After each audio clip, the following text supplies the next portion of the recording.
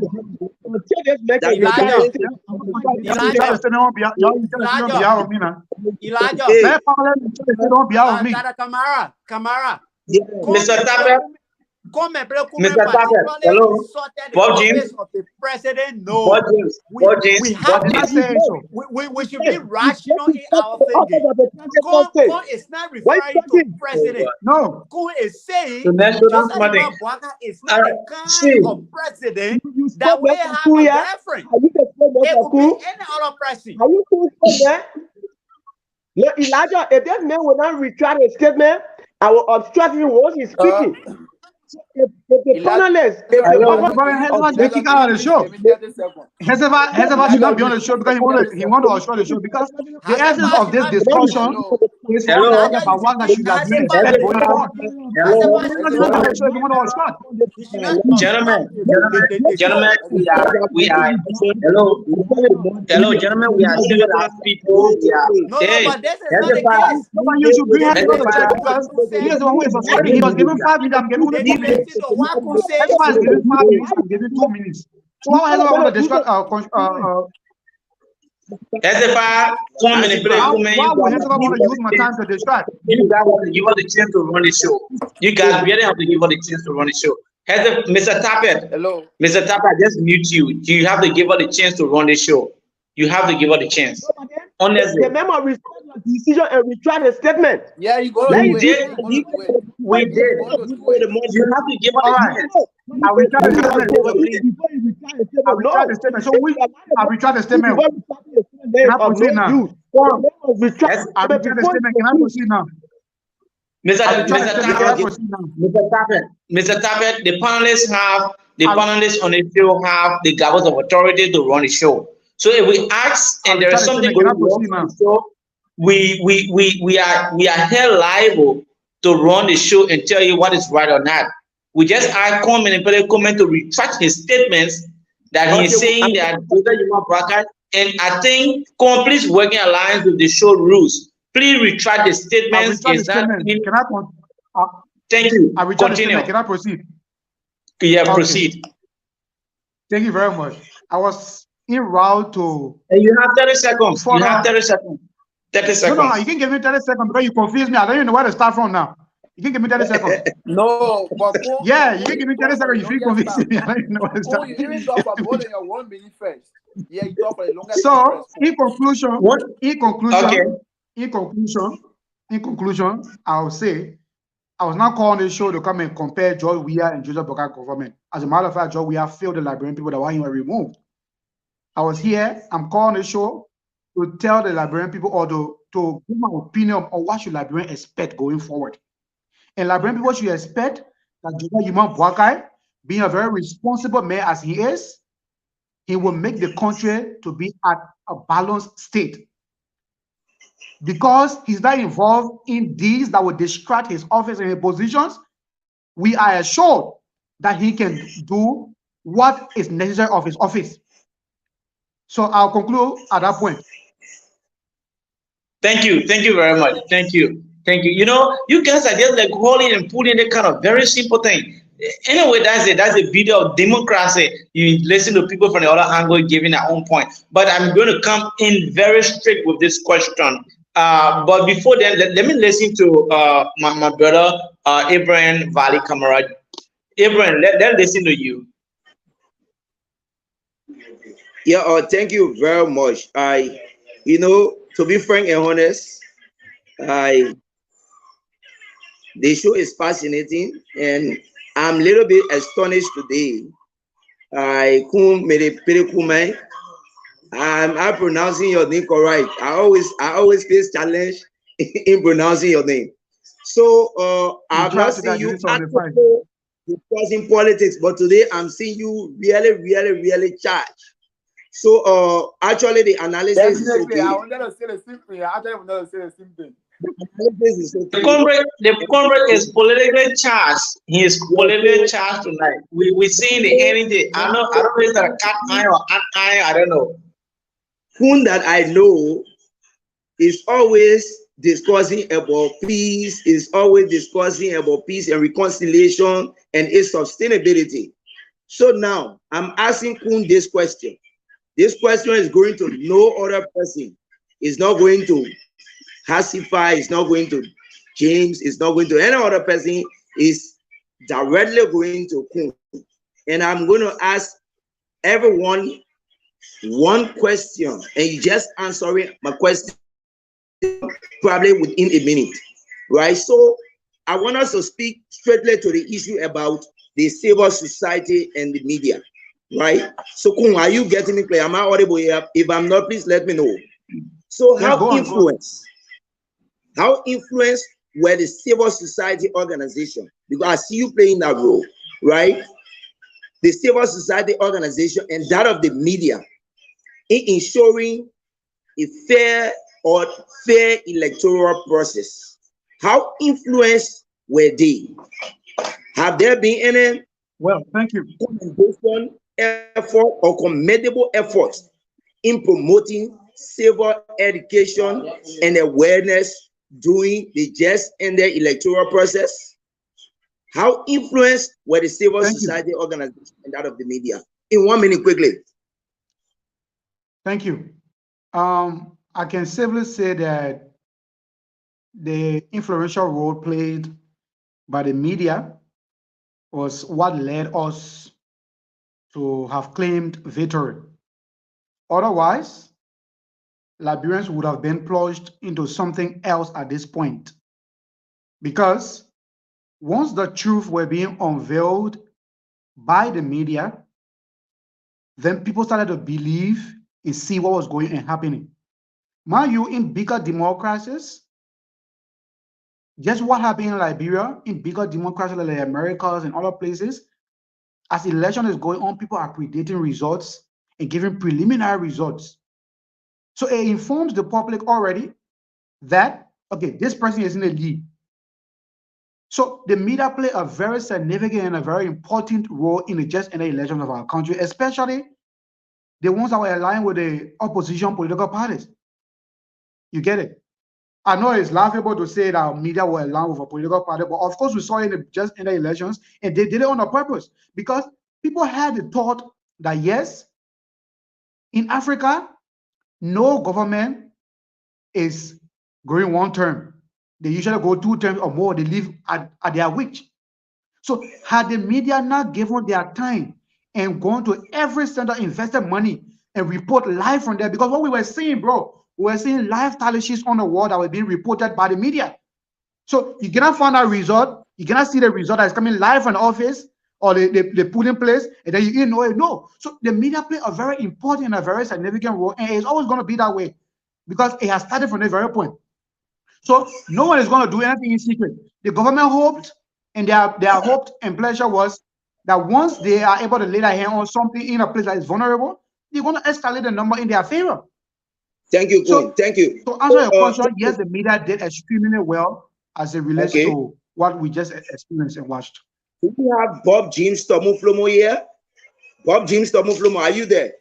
Yeah, I'm here. I know you to be an expert when it comes to technology.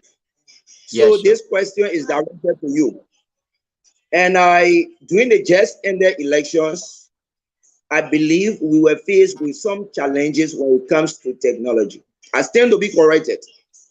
Many of the journalists were asking this question repeatedly when it comes to the salary of the workers, the net workers. And the answer that was given was the issue about the system, the information that was given in the system, to do the payment. It was somehow challenging. So based on this and other issues of importance, to what extent did technology play a major role in ensuring the just ended electoral process in Liberia. Were there any notable information or innovation in that regard? Thank you, Kamara. Let me reiterate your question because I understood the question asked by the journalist, and the answer was very clear.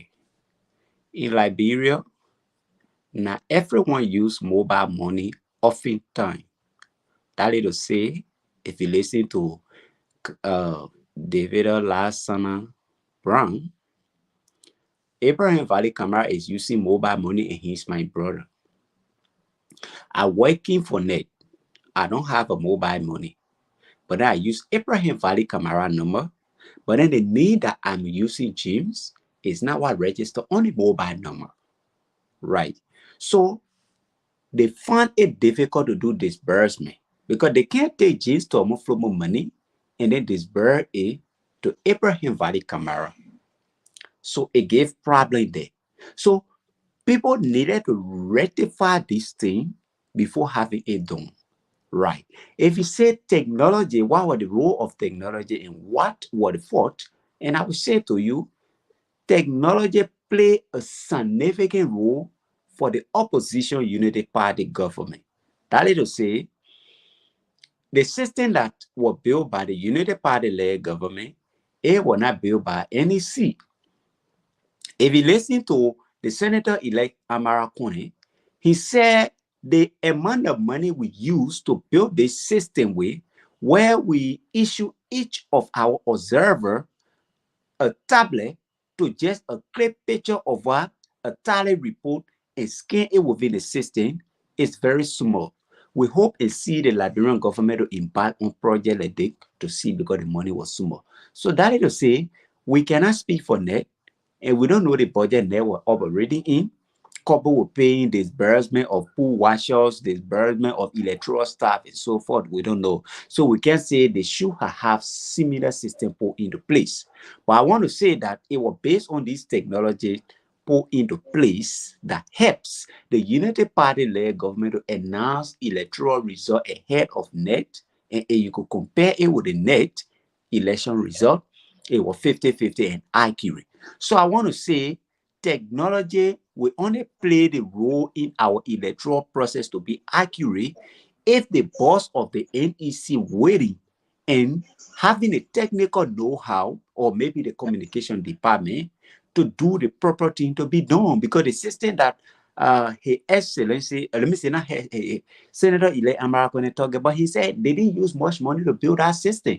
So you want to tell me the NEC couldn't even provide a tablet for such? You want to tell me it wouldn't do so? No, we can't say that. So that's what I would say to this. Yeah. When it comes to the challenges faced, right? Were there, per your own analysis, we are analyzing the just and the elections. Per your own as a Vata Virginia, were there any significant challenges faced during the electoral process, per your own analysis, that may have affected its perceived fairness? Were there any significant challenges? And if yes, how were these challenges addressed? And what were some of the lessons learned for future elections?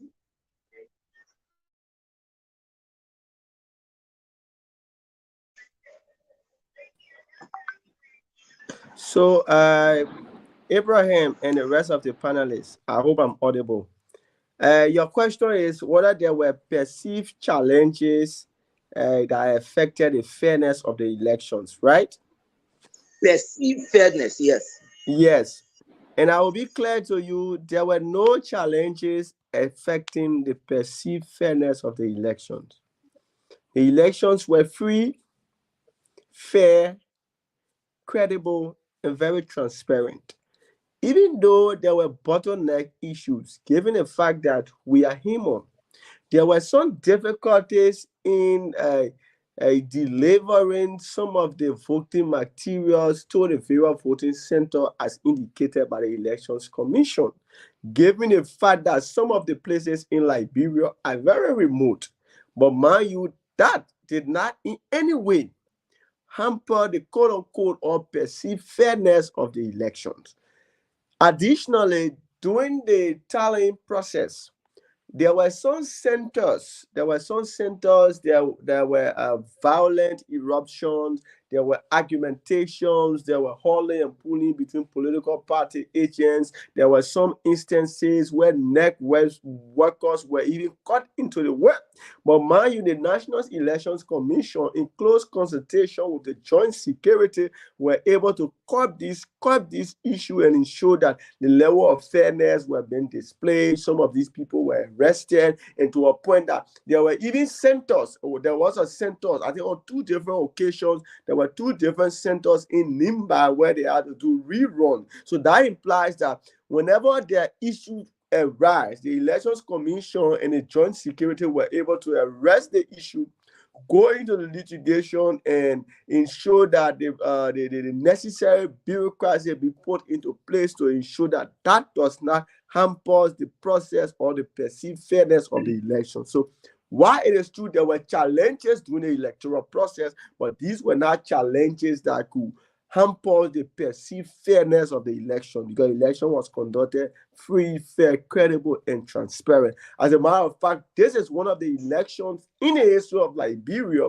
where, in fact, where other members of the ruling establishment, some hierarchy of the ruling establishment was still thinking of victory, but the standard bearer took on to public media and conceded defeat, placed a call to his opponent, officially congratulated him. That was why you saw ECOWAS, other regional partners, even congratulated President George Manuel Weah for his display of peace. So there were no challenges that hampered the perceived fairness of the election. The election was free and fair.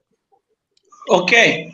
Okay, thank you. Thank you. You listen to them, they're answering the question. Wheresoever you are calling us, we want to say welcome to their change. This is the very first of a kind for their change to reach up to 2 hours in discussion. So we will use the next 30 minutes to climax the entire discussion for tonight. The last question from my own angle, that this question is very critical. I think every party have to look at it in their own perspective. And there's the last questions from my end, and apparently other panelists may come in with other questions, and then we can call this a day because we are going 2 hours in the discussion. Now, my question first will go to the ruling establishment, that is a Mate Coalition for Democratic Change. When you were when you are currently in power, right? And the oppositions were like yamming for the World and Economic Crime Code, and you did not give any attention to that. You did not authenticate that up to date. That was one of your measures preached at the days of campaigns in 2017.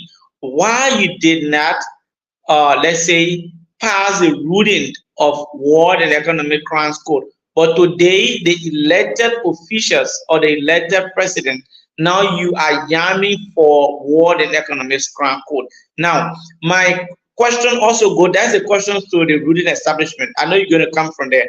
I hope you get the questions. Then I turn over to the ruling establishment, that is the UP, right? That is the elected government. Now, you guys are currently currently been elected. So how do you intend Elijah, to do your we do the thing one by one so we can one at a time. I'm coming. You will be the first to respond to them before them. So now you are currently in the let's say the elected position. How do you intend to audit, to bring in the World and Economic Crime Code when you had the legs of Prince Johnson, who was allegedly in World and adopted in World and Economic Crimes Codes, and legs of what his name called let's say Jackie Koluba, and most of them. How do you intend to carry on your auditing when you have these kinds of people in your midst? Do you think will your auditing be fruitful, or you are just doing it to get the perceptions or to get the mindset of the Liberian people? Let us know, testify, then from there we listen to the elected officials. Okay, so quickly to the issue of the war crime codes debate and the party current stand and why we did not implement that in during our time of leadership. Let me state clearly for the record that the statement made by Honorable Akaras Moses Gray, and I'm going to be clear on this. I know some of my friends from the CDC going to come in my inbox again as usual. Like I always told people, I'm a different kind of seditian. I'm a very objective seditian. Yeah. I condemn issues in the Are you not CDC. a reactions? We gotta get sedition and get reactions. Are I you a condemn reaction or issues in the CDC that are condemnable, and I commend issues that are commendable. Now, let me clearly state that the statement made by Honorable Akaras Moses Gray regarding the issue of having a protest calling for the establishment of the War Economic Crime Code does not in totality reflect that of the CDC. That is not the official position of the CDC on Inauguration Day. CDC have made no official decision to make a protest on Inauguration Day. That is the representative own statement. Now, I'm one of those who frown on the fact that the representative will make that statement. The representative is not the right messenger for that message now. Honorable Akaras Gray in opposition, he championed the call for War Economic Crime Code, but he served 2 terms. What did he do for the establishment of War Economic Crime Code? Nothing. I am a friend and a close associate to Honorable Rosalind Swakoko Dennis. She drafted a petition and rallied over 52 signatures from the lower house to ensure that the legislature calling the government to establish the War Economic Crime Code. It will interest you to know that on 2 different occasions, that petition vanished from the desk of the speaker. Honorable Akaras Gray did not sign that petition. So at this time, he should not be the one leading any message calling for the establishment of War Economic Crime Code.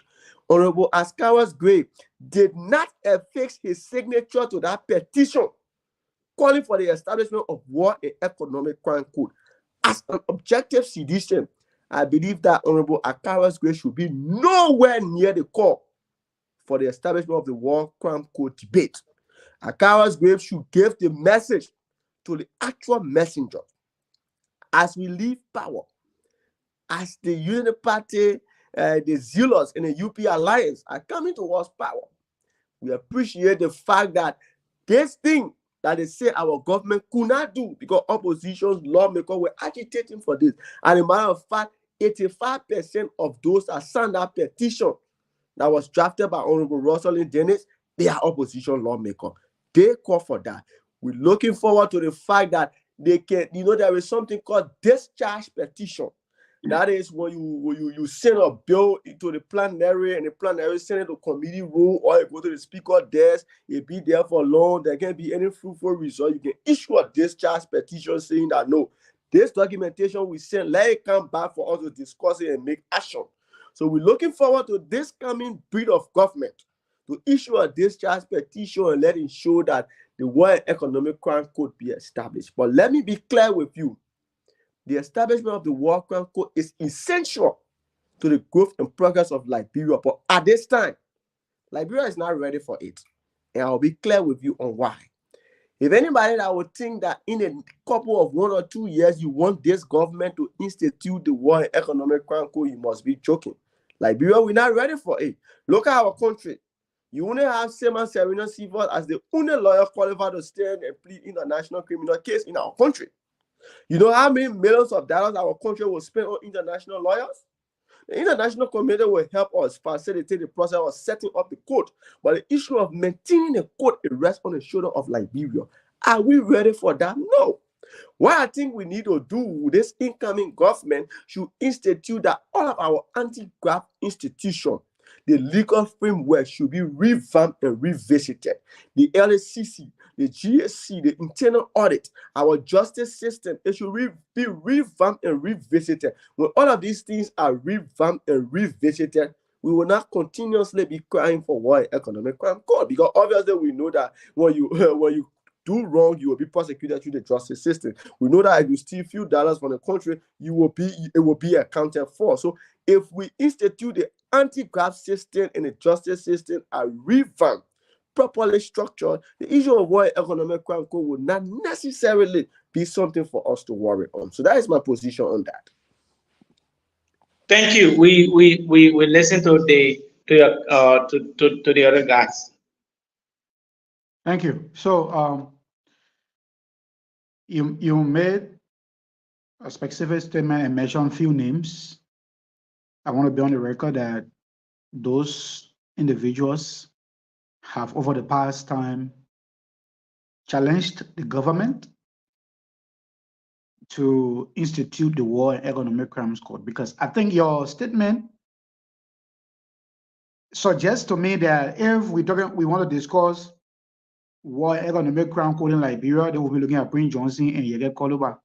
No, there are other people that are there. And the same people, even one of the, I know, Milton Blai, those are the people that people think that when there are issue of war and economic crime code, they're going to hunt. But those people have constantly said, let the war crime codes come. It's not rejected to have it. So by just mentioning their name, I'm giving you their perspective and how they see the issue of a war crime code, that they do not fear it. Is it a good thing to come in Liberia? Yes. I allow Hezekiah. Yes, it is. But is it the priority for Liberians now? It is not. All right, let's talk about the economic code, economic crime code. Yeah. So you mentioned you get called by name and what your name, Prince Johnson or the other people. So economic crime code is not going to hunt those people, or it's not going to hunt them. There are several other people, even in government, doing the elected people and stuff like that, is going to hunt. Is the economic crime code well or good? Yes, I would say, because if you are found guilty, in my mind, there are systems follow. I think that you can be able to pay back some of those things. I don't know the laws surrounding that, so I don't want to quote it much. But war crime code, war economic crime code, I think at this point, that's not the hope for the Liberian people. That's not the choice or the decision of the Liberian people. The only people who are saying now it's necessary now, that Joseph Bagam must achieve it, are the citizens who feel that yes, because they were asked to do it, they didn't do it. So they want to see now to tell the United Party saying if it was easy to do it, we know they go do it. And those are kind of, let's say, arguments that, or those are, we shouldn't be concerned in this kinds of discussion right now when we're talking about moving forward. Because if Liberia should progress, it's all of us business. All of us are going to enjoy whatever is going to come out of it. So for people yesterday, they say, oh yeah, because you're telling all to do it, we never did it. You're there, you'll do it. You'll see how easy is it to do it. No. So I agree with his father. Currently, Liberia is not ready for that. That's not what some of us voted Joseph Bagam for. We voted him to fight corruption. We voted him to stop the importation of kush in our country. We voted him to make things stable, that people can be sure of what they are doing, that people can be sure that based on their qualification, that they can work and earn. I don't have to go and be sitting behind Jefferson Kojo or say, muya, muya, before I get food on my table. No. So just imagine some of us have spent 3 years here. Elijah, you have spent almost 5 years here, 4 years. So should you go back to Liberia and then the only way you are sure of getting money to go, maybe support whatever you have to do is to go sing behind Jefferson Kojo or whoever or anybody? No. So that was the reason why you think Liberians voted against the government massively, because the country was headed in a position or in a direction where one of those singing praises to the president or people in power, we have the right to benefit or have something. No. So we have to learn to be professionals. That's why we are taking the time out here to be professional and go back in our country and achieve what we and do what we have to do. So in my mind, why economic crime code is necessary, but the lay person in our Liberian bush, they didn't think about it, nana. All the people who they put is over. Go in my village, you go ask my grandma, she doesn't know what economic crime. While the people who did it, she not get time for that. So the real Liberians, I mean the masses, the ones that are suffering, like when I will consider the real Liberians, they don't think about that thing. The people who feel they can eat their go for, and they don't say, yeah, why economic crime, because they don't know the term of that. So yeah, so the real Liberian, that's not what they want. So I just want to say that in my mind, Prince Johnson should not be a target to the entire thing. because he has been transformed since he's going on. If he was if he committed any crime, the chancellor, anybody would be in jail, but he's saying out that is luck. I mean, he has been playing a very major role in our Liberian politics. So why should we think at this time he must still be, which people should be withholding him? All right, thank you very much. That was the voice of Coleman, Epele Coleman, and Hezekiah Tappet Jr. You listen to them. We're going to listen to Bob James, and then probably we have gone like 2 hours plus. This is the first of a kind for their change to go for that length of time. Means that the show is getting more interesting and on a daily basis. So we're going to listen to Bob James. If there are any or not, we can try to get that concluding statement on to this edition of the change. Yes, Bob James, let's listen to you, Chief. Yeah. One person I love from the CDC is Haxifa Tabe. He speaks to the fight. I'm a student from the background of technology and a background of finance, economy, and development. We do what we call skill of profit in Liberia. Now, what the Liberian people need right now, taking over, assuming that James Tobin Flomo is the president of Liberia. Our staple food in Liberia is rice. Yet, we can produce rice. Our people in Southeast, when a woman is pregnant to give birth in the next village, they have to tow her on the motorbike to put her on the motorbike to push her to the nearby clinic or hospital where there's no glove to do proper delivery.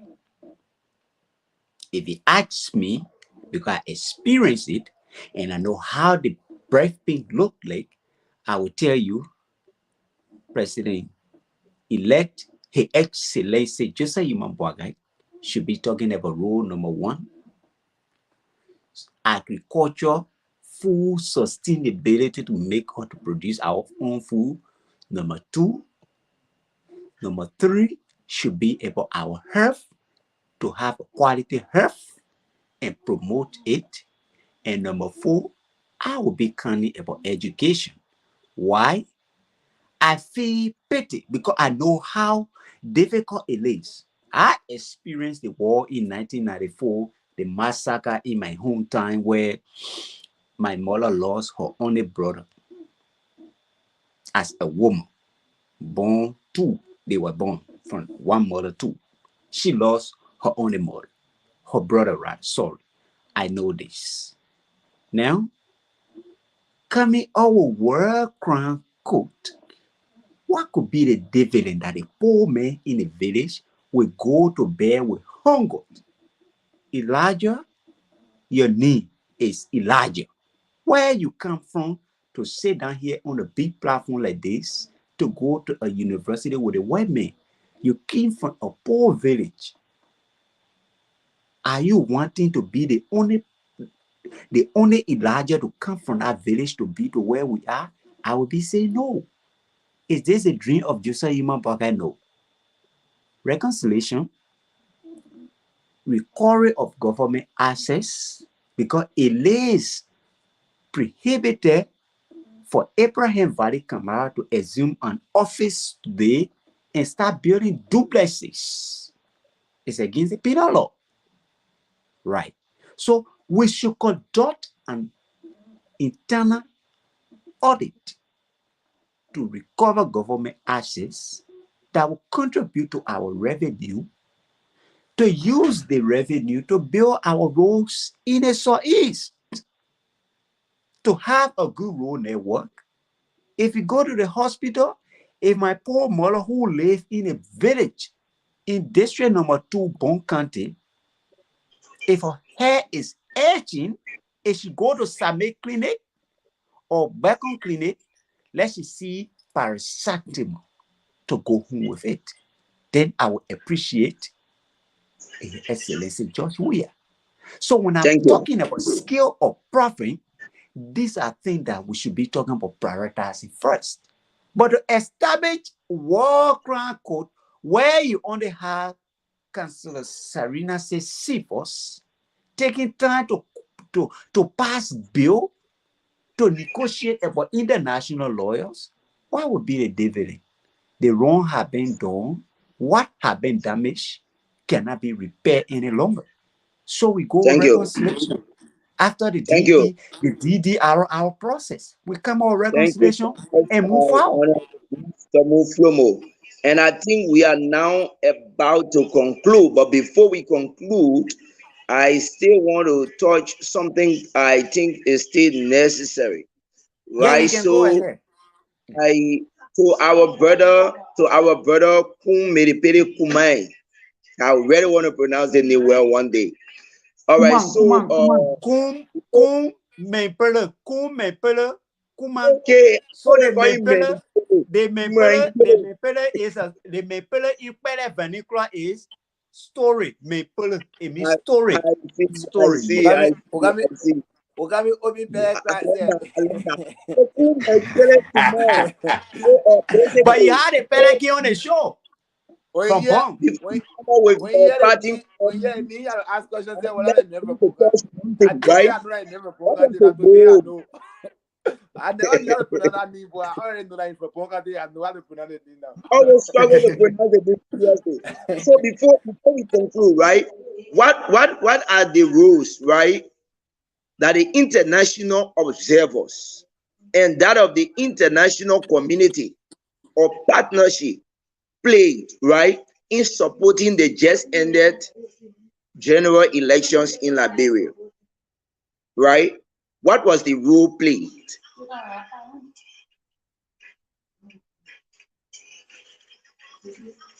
Am I audible?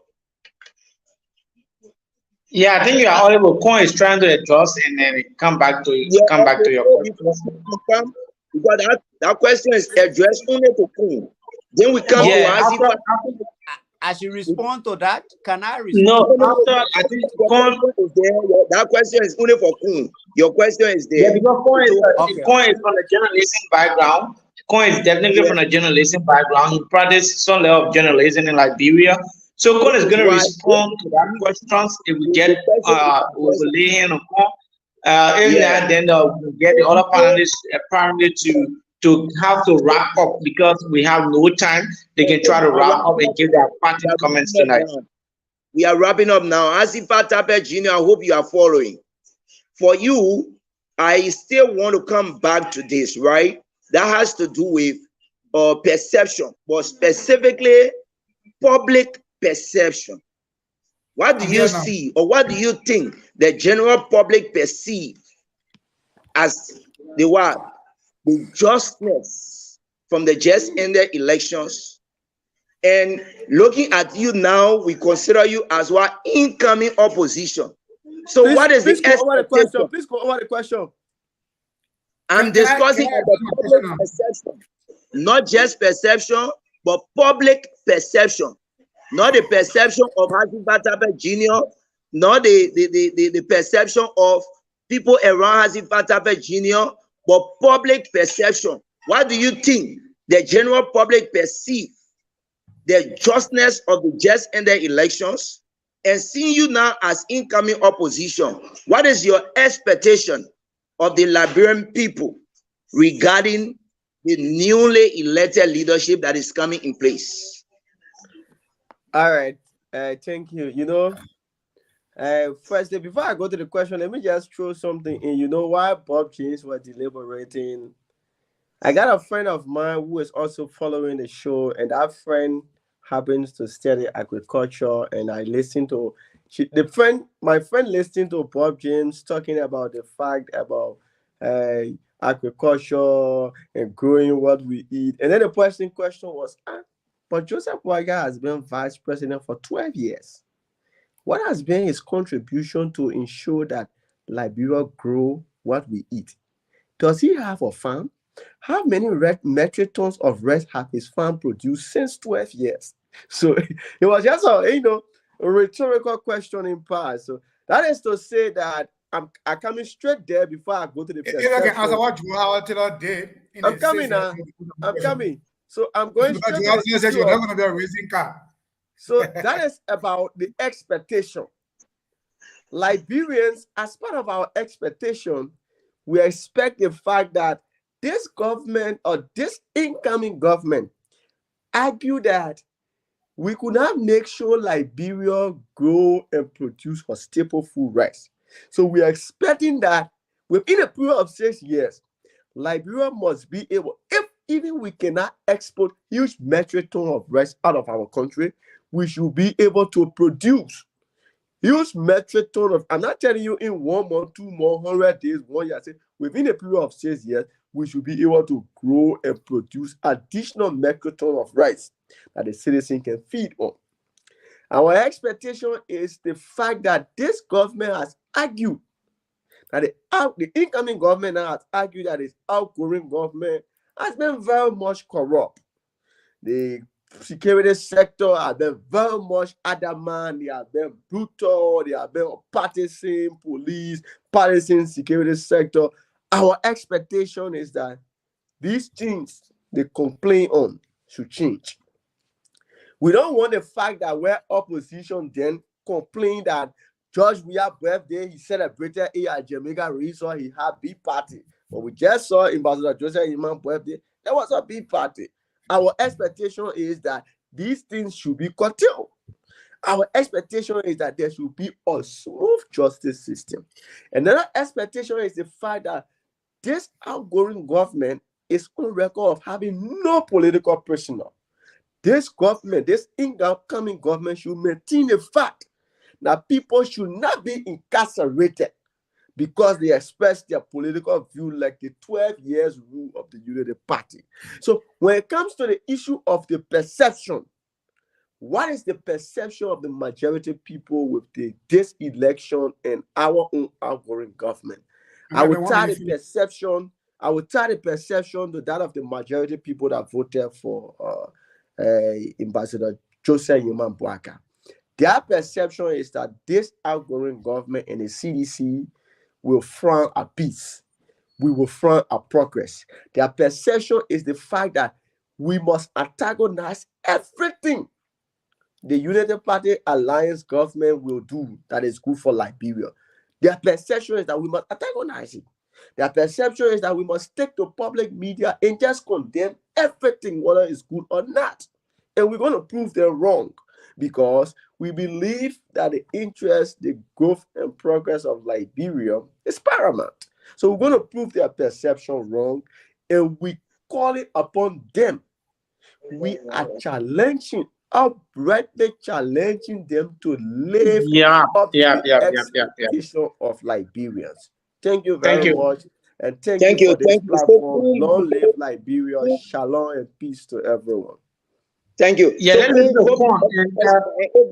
going to ask my last question to Bob James Tomuflomo. Then we call that a day. So if you got my question, then you can answer. If not, then I can go to Bob James Tomuflomo. Can I repeat before going to the question I asked has to do with the international partnership and that of the international observer. What was the effectiveness of their collaboration in the just ended elections? Their effectiveness, the international partnerships. Thank you. I'm going to use 1 minute to answer that question. But before going forward, let me just say some things or correct some things as if I said. As if I was asking, he said a friend who is listening pretty much was asking why Joseph Boakai in his 12 years as vice president did not make rice production to be surplus in Liberia or whatever he termed it. So I asked the same question because Joseph Boakai kept on telling you, even while he was in office, that as a responsible man, his position as a vice president, he couldn't have overlapped the president's function, but he recommended things that were done. He recommended and played his part. So most of the gains that the Unity Party-led government made, that you can boast of, that all of us can boast of, Joseph Boakai had say in them.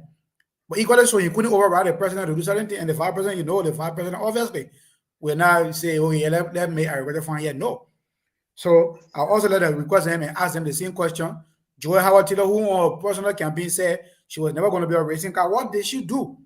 All we heard in the 12 years or in the 6 years was all crying that they were about to kick her out of the CDC, and then she had to come back To the close point, because to she the wanted to point, come back. to the However, point, to doesn't the point. to address your question shortly, I think the international community come um, in the election to observe. I think it's always happening like in the ECOWAS states or like it's happening everywhere. You have international partners coming to observe the elections.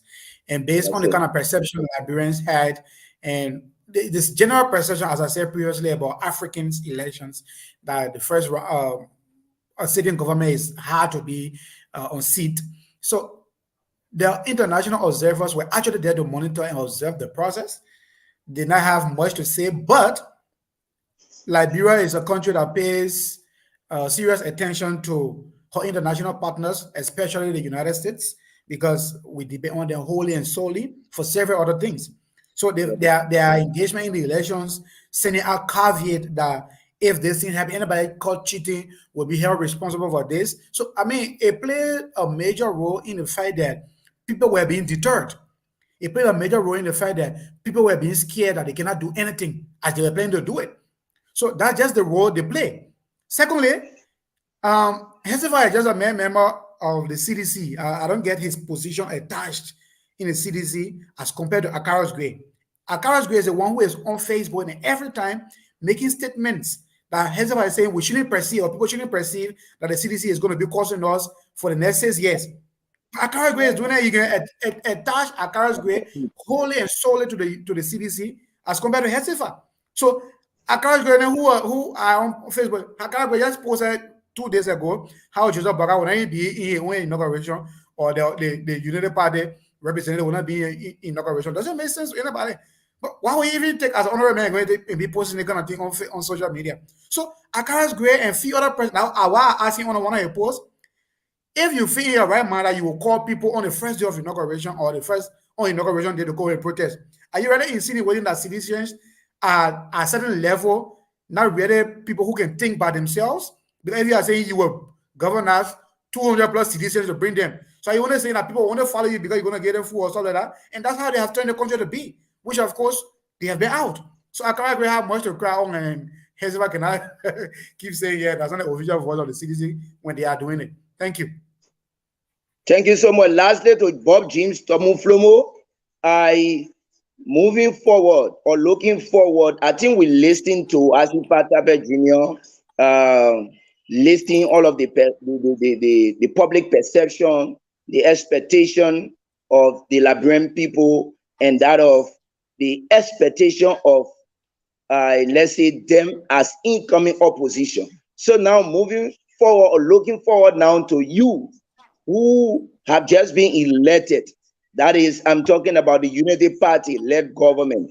So what would be your strategies put in place in resolving or in meeting the expectation of the public or the masses, or even that of your oppositions or the public perception?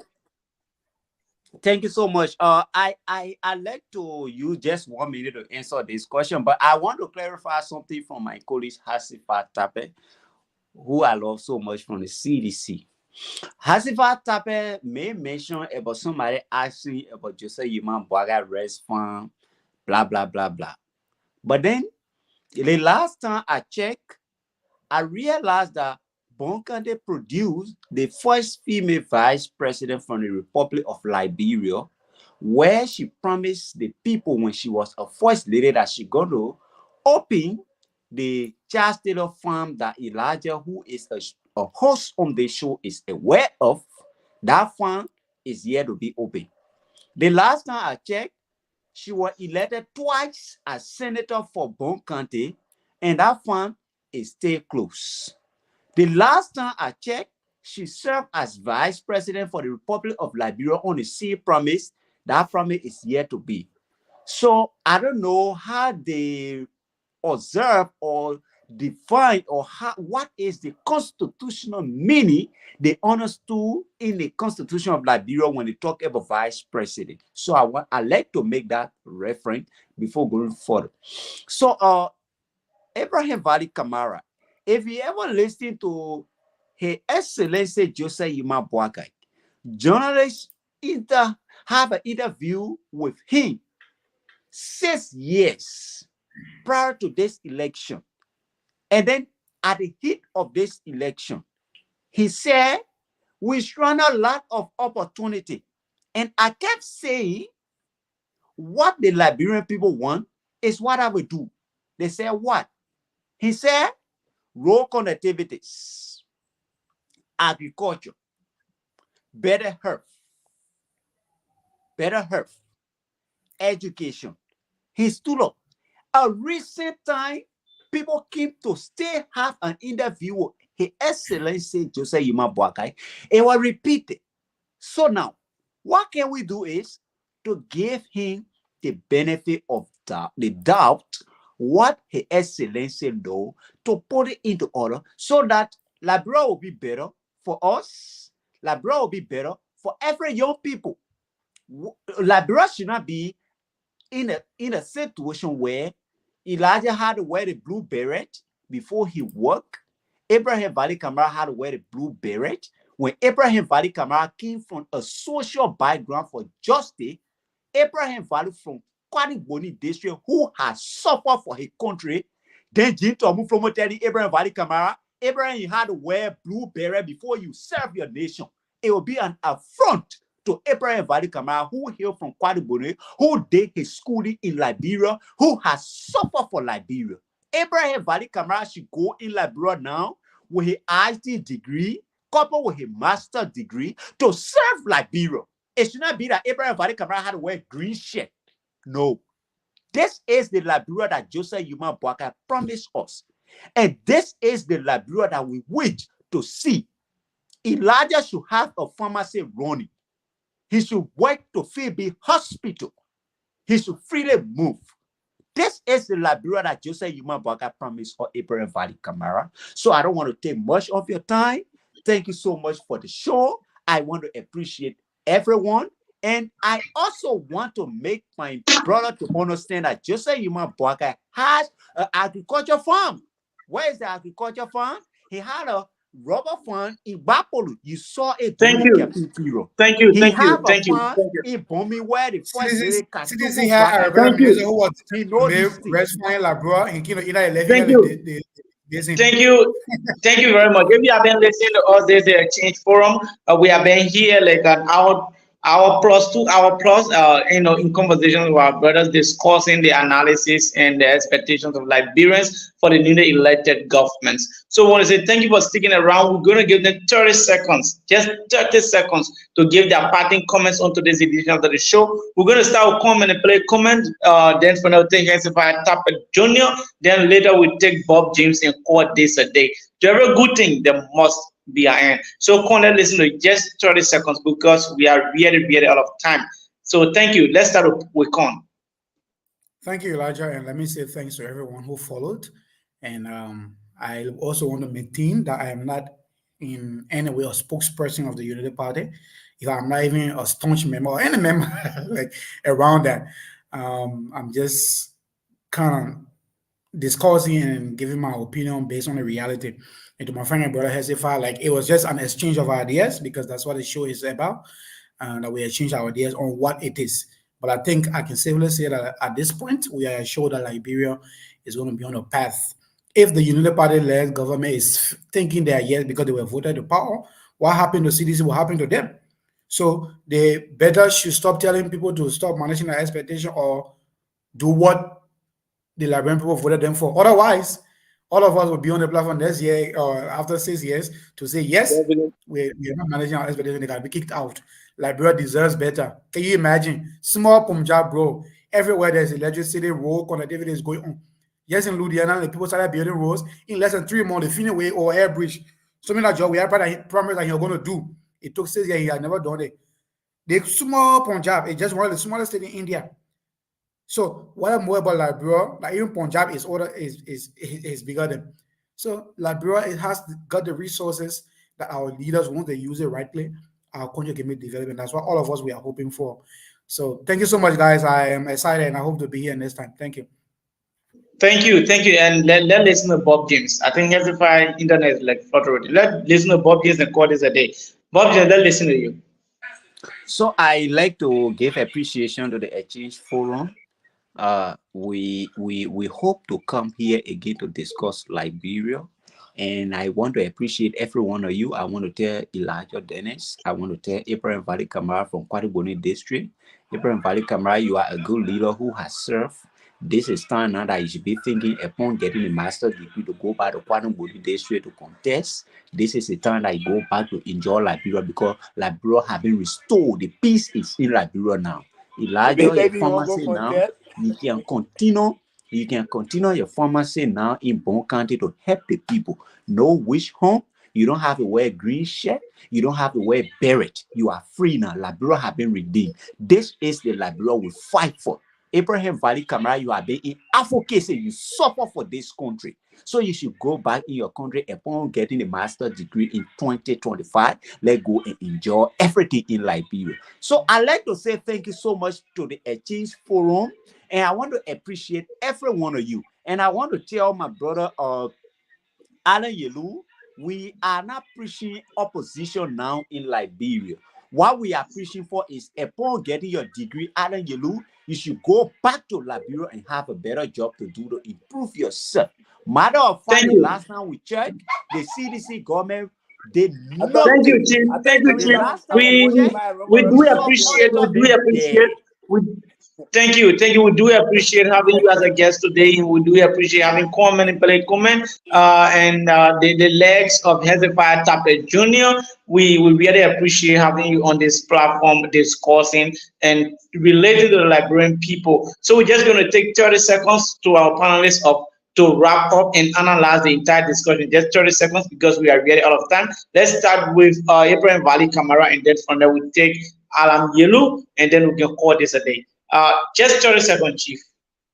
Yeah, quickly. Again, my name is Ibrahim Valley Kamara from Konadutan Horse Numbers US 3 Kwaduboni District, Lofa County. And quickly, this discussion was fascinating, to be frank and honest, because looking at the outgoing leadership and that of the incoming leadership, looking at the cross-pollinated ideas, and then realistically speaking, looking at the outgoing leadership, making the fact that the election was free, fair, and transparent, saying that whether we see a new Liberia, yes, to be frank, and then analyzing all of the expectation of the incoming opposition, that is the CDC, and that of the Unity Party also, to looking at everything that these expectations should be met, and definitely once all of these expectations are met, I don't think there is anything like, we don't have anything like opposition. So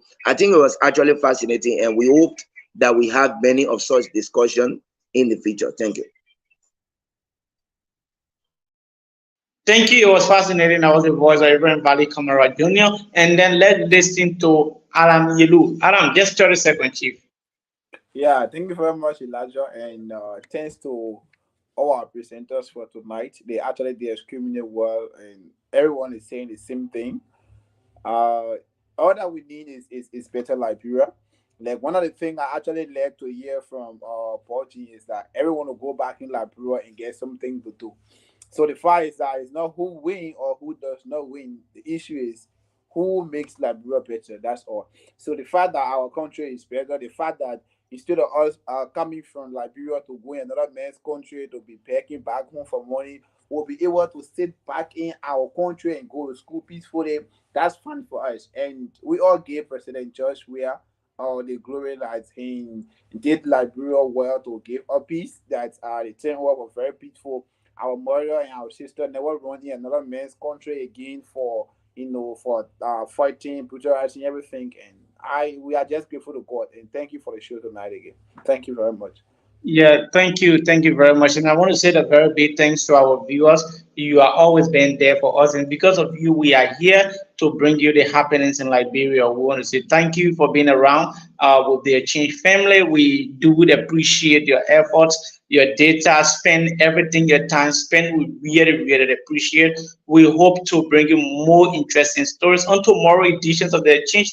We'll be here with students from LBS. SBS. Their local election is on. We're going to bring them here tomorrow. And you're going to listen to them. What is their manifesto and what they can offer to the students of SBS on that part of India. So we're going to be having them here tomorrow. That will be a very good and interesting discussion. And as times go by, we also have the AOSR leadership here. I'm planning that very soon because there are a lot of things circulating. The issue of Liberian students in India that should be addressed, and I heard too by the leadership. But on today's edition of the Exchange, we want to say thank you. It was so fascinating. It was a very good discussion. We hope you enjoyed. If there is any questions or any inquiry, we hope that you feel free to reach out to us, and we're going to address your points from there. And on today's edition, this is how we want to draw down curtains on today's edition of the Exchange. And then we say bye bye and bye bye for now. Until then, we see you again. My name is Elijah Dennis. Thank you.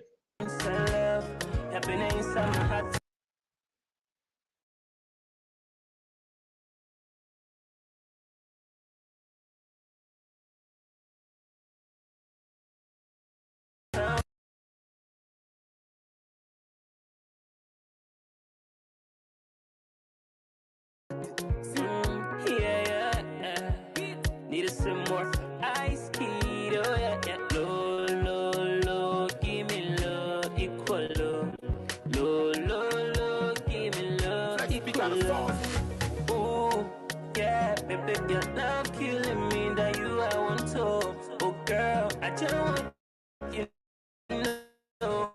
I need that equal love, that one's I love. I've been all on my mind, oh girl, just give me loving like I do. I need that equal love, that I want some love. I've been inside my heart, just give me loving like I do. Oh yeah, you're my juice, so when I love me back home. And when I kiss you, kiss me back home. And when I hold me back home, yeah, oh yeah. You and me together, right? Going shopping, then we're right. Having fun all in the dark, reciprocated love, I'm wanting. You, I put your penny on my heel. I'm on your friend, and I make you to slave. Cause I just like the way you do me every day. Baby, don't play fun if you not know love. Cause everybody looking for equal love. Nobody won't be gonna want me like you. Certified love and understanding. 50-50, nobody need that equal love, that I want some love. You've been all in my mind, oh girl. Just give me loving like I do. I need that equal love, that I want some love. You've been inside my heart, just give me loving like I do. Oh yeah. If I give you my love, you might give it love too. If I give you my heart, you might give your heart too. Stop the drum, my love is meant for two. I will sweep the ground, make way for me and you on a happy day. I'm a cry cause I see you, yeah. I will buy what you want and I stingy. In the crib all day, give me BJ.